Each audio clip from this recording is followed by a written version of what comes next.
Hi, folks and friends on YouTube. Thanks for being here. I'm Still Dreaming is my channel, and this is actually my second attempt to make this video. Hopefully this will come out better than the first one. So, I actually tried doing like an unboxing video. This is something that I had ordered off of the TikTok shop, and I've actually had it for about 4 weeks.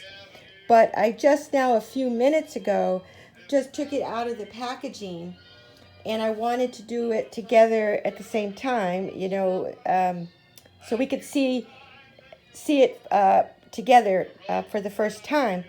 And with the first video, and I pressed a wrong button, and it stopped recording. So it's been taken out of the packaging, but like I said, I've had it for about a month now.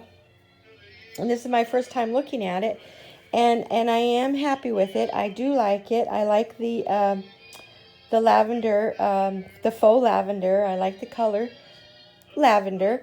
And what my intentions are is to secure this cross with the Easter lilies onto it.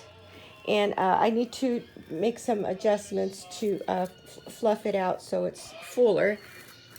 And then when I have it completed and have fixed the cross onto it, I'll be putting it on my front door, and then I'll take a video with natural light from outside so you can see the true color of it. And I might even I had this extra lavender ribbon, and I might make a bow or two and add it to the wreath. Perhaps I might do that. And what I wanted to say was doing this was actually on my list of Easter intentions not Easter intentions, my list of Lenten intentions for this year's Lent. And I have it here.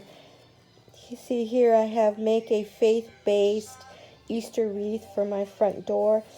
So when I'm done, I'll get to put a check mark. But doing this for myself has helped me stay on track with my Lenten intentions this year. So I'm really glad that I did this for myself, because it has helped me to have a more meaningful Lenten season. And the other thing I wanted to share was I went yesterday to the supermarket here. It's called Food for Less, and I needed to pick myself up a new dish towel because I had to, but it was time to let those go. So I saw this real cute print for this one kitchen dish towel, and so I just got one because they were $2.99, and I didn't want to spend $6 and change for 2 towels, so I just bought myself the one. But then today I was looking at it, and I thought, oh, that would be such a cute idea for a gift. So Friday I'm having lunch with these 2 elderly ladies who I made friends with when I was going through my radiation treatment for my cancer, my Hodgkin's lymphoma that I had last year. And I made 2 friends with these elderly ladies. One of them's 97, and the other one is 70. So they're a little bit older than me. And we have plans to have lunch together on Friday. So the inspiration that I got was to use this towel and then add a few more items to the towel. So I'm going to go back and get another bumblebee dish towel. And then I'm going to put them in a little brown paper bag. And then I'm going to add to this a jar of organic honey, and I'm also going to add a timer. They're there in the same grocery store. They're little kitchen timers, but they're shaped like bees, and they look like bees. So I'm going to buy 2 of those, and then I'm going to buy just a little Burt's Bees lip balm, and I'm going to give them I'm going to give each of them a little spring gift. And then the last thing I wanted to share was something that I made on I'm eating it right now. But this is something that I made on Thursday for dinner. And this is a St. Joseph spaghetti. I got the recipe and the tutorial off of YouTube. And this is a traditional food that they have in Italy on March 19th, which is the Catholic feast day for St. Joseph.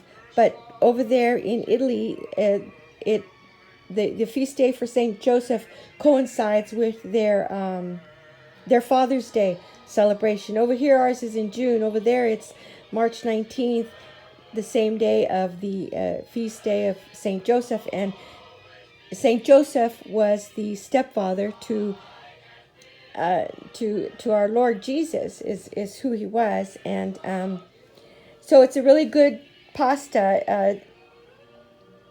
You use anchovies. But anyway, I had leftover pasta because this was our dinner 2 nights ago.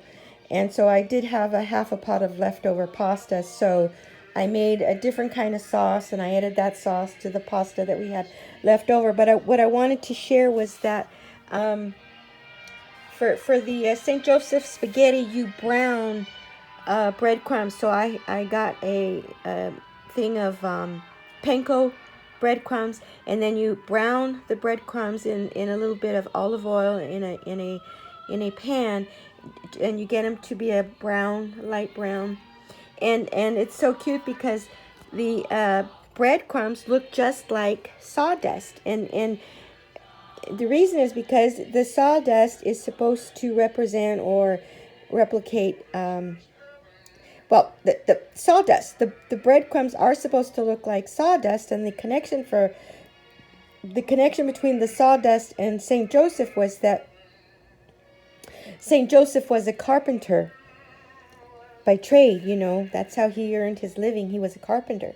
So that's why you brown the breadcrumbs to look like the sawdust. Okay, everybody, I guess I'm going to close my video now. I'm kind of bummed that the first video got messed up because I like that other video better, but it cut off too soon.